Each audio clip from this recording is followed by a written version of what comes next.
37 و200. كم هو المبلغ؟ حكم كامل الحكم 247 و200. 247. قصك وين يا عادل؟ مو عندي قصك مع سعيد عندي سعيد، قصك عندي سعيد. قل لي جيب سيدي هذه 200. وين المدعي؟ 247 هو المبلغ. ها؟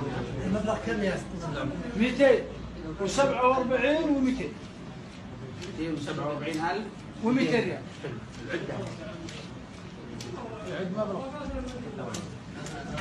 هذه دية الباكستاني دم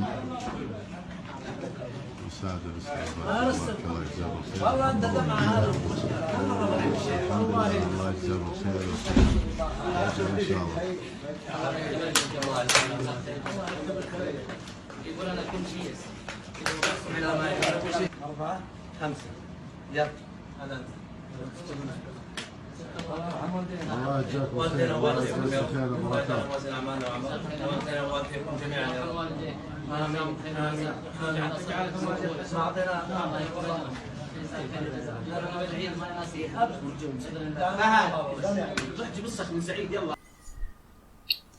بسم اللہ الرحمن الرحیم. السلام علیکم ناظرین، آپ یوٹیوب چینل دیکھ رہے ہیں حقیقت کی آواز.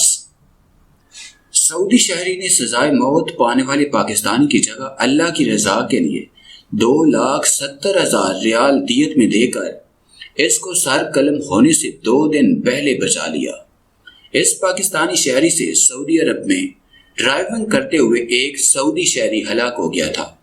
اس کے بعد عدالت میں یہ ثابت ہونے پر کہ اس نے اس کو جان بوجھ کر گاڑی مار کر قتل کیا ہے، اس پر اس کو عدالت نے سزائے موت سنائی اور مرنے والے فریقین نے راضی نامہ کرنے کے لیے 2,70,000 ریال مانگے.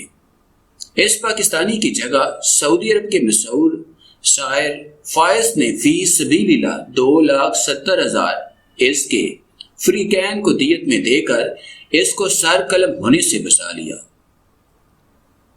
اور 5,000 ریال فائز نے اس پاکستانی کو نقد بھی دیے. اللہ تعالیٰ اس سعودی شہری کو اس کا اجر دے، آمین.